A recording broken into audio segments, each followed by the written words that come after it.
Hey everyone, welcome back to CK Cycles. Well, I've come to the conclusion that I need to remove the crankshaft in my 74 DT250.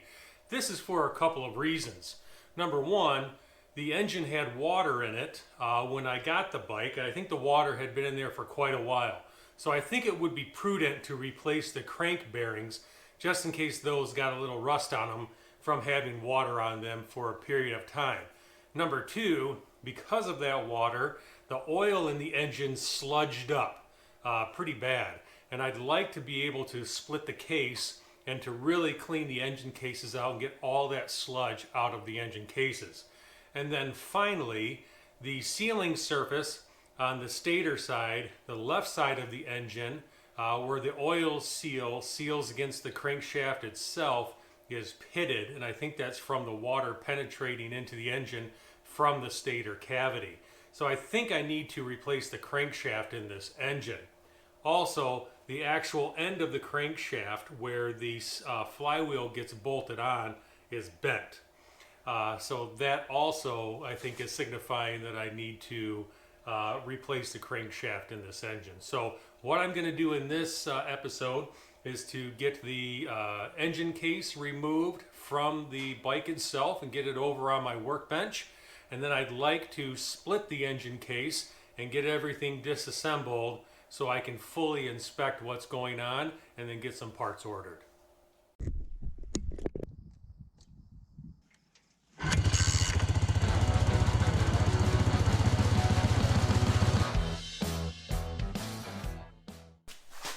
Okay, so it looks like I just have a few bolts I need to remove. An upper mounting bolt here, a lower mounting bolt here, and then it looks like there is a removable mounting plate here on the front right of the engine case. The mounting plate on the left side is welded onto the frame, so I think that that might mean the engine is meant to be lifted up and out from the right side of the engine here. So I'm going to remove the lower first, then I'll remove the upper, and I'll pin the upper. Then I'll work to remove the mounting bracket here and try and pin it maybe from the left side until I'm ready to do a full removal. First thing I need to do though is to remove the tachometer cable here.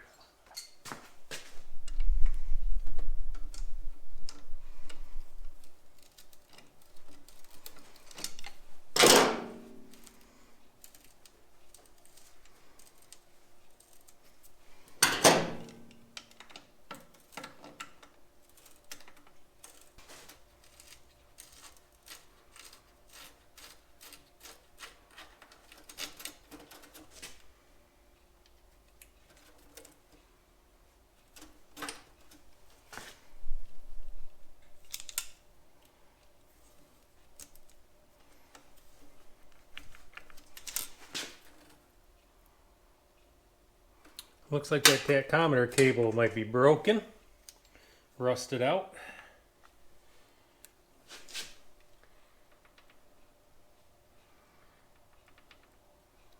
Might be a pin or something in there holding it, or maybe the whole piece comes out. I'll get that removed once I get the engine out of the frame.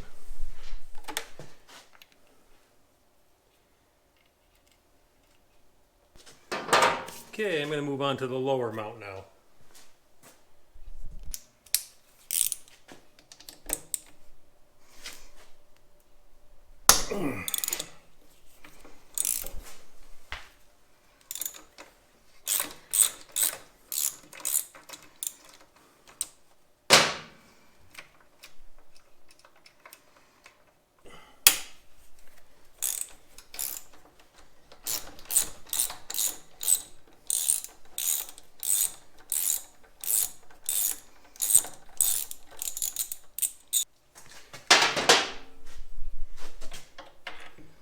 Put the lower one in reversed. I think I'll go with that one for my pin instead of the top one.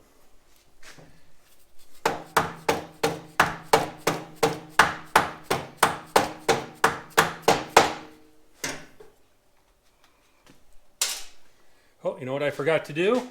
Remove my chain. And that's probably going to cause tension here.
Oh, I forgot the clutch cable.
Alrighty, so other than forgetting to remove the tachometer cable and the clutch cable, that went pretty smooth. I'm going to get the shop moved around again so I can get solely focused here on the crankcase. Engine crankcase is out of the frame. It's ready to be split. Now, I have never split a motorcycle crankcase before. I once completely disassembled a 79 Honda CX500, which was kind of like a front and a back split, and then everything kind of came out. But this is the first time I'll actually ever be splitting a case. So I'm going to really take my time and pay attention to what I'm doing. I'm going to focus in on how the parts are currently installed, take a lot of pictures. You know, I just really want to be sure that I'm able to put this thing back together again after I get everything cleaned out and get the parts replaced that I need to get replaced. I did order a tool that should hopefully help with splitting the case and to do it successfully without damaging anything. We'll see how it goes. But first I'm just going to kind of remove a few of the peripheral items that are on the external part of the case here first.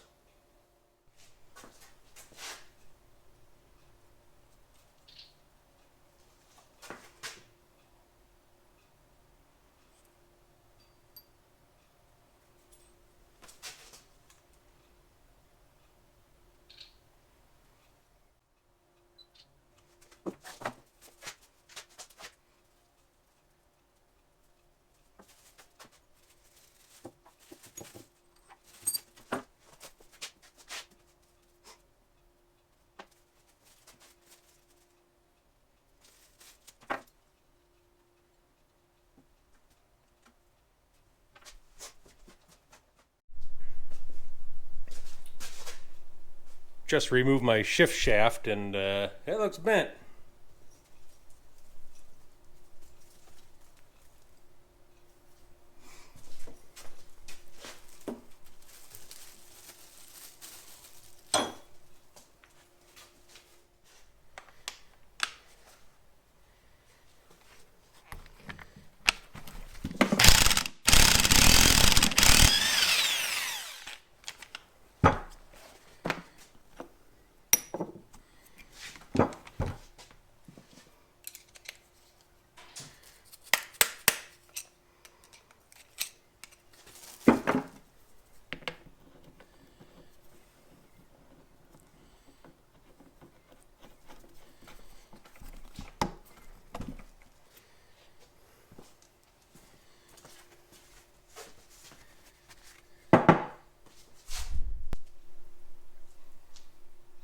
Sprocket's worn down to just about nothing.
So I feel pretty bad here because for some reason I lost audio on my camera right at the time I was ready to split the case. And this is the essential step I wanted to show everyone. And the case made some pretty interesting noises here as I began to split it with my case splitting tool. There were some little pops and some little creaks, and everything felt good, everything looked good. I didn't feel like I was breaking anything or bending anything. And the tool really, I think, allowed me to split the case here in a very controlled fashion. So I wish that I had audio, but I don't. So we'll just have to watch.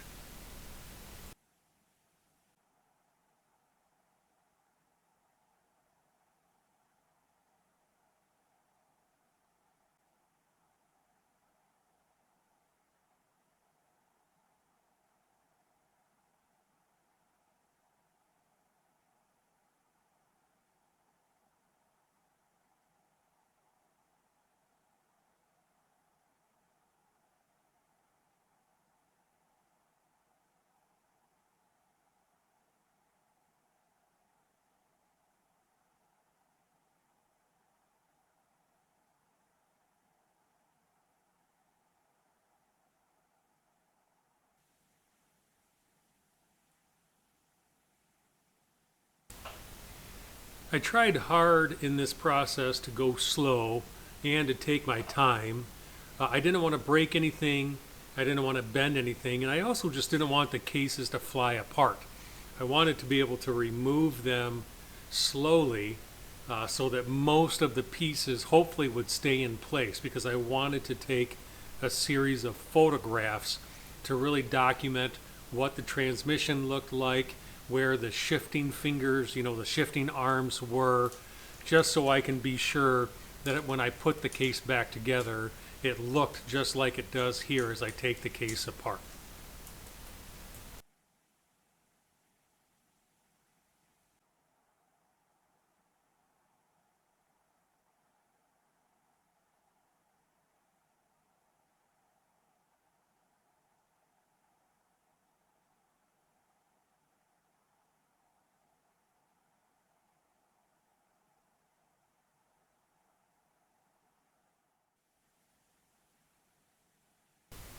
After I got the case split and I took a lot of pictures of what the internals look like, it was time to try and get the crankshaft out of the case as well. I was able to use the tool in a little bit different of a setup to push the crankshaft out. I did try to pound on it with my soft hammer, but it just really wasn't moving, and I found that the tool here was nice to push it out in a nice controlled way.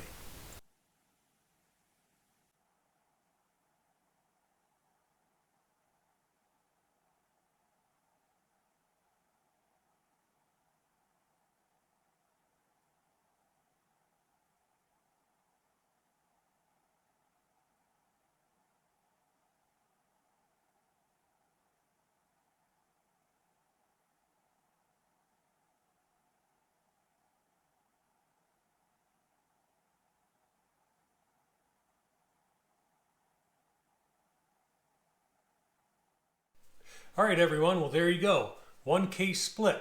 I think that actually went pretty well.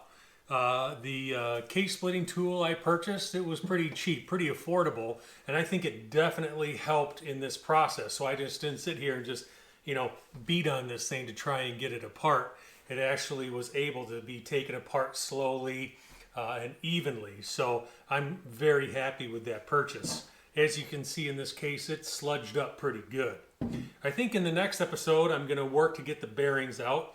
I'm going to take a closer look and inspection here at my crankshaft and decide what I'm going to do as far as parts to try and get this thing put back together. This is Chris from CK Cycles. We'll see you later.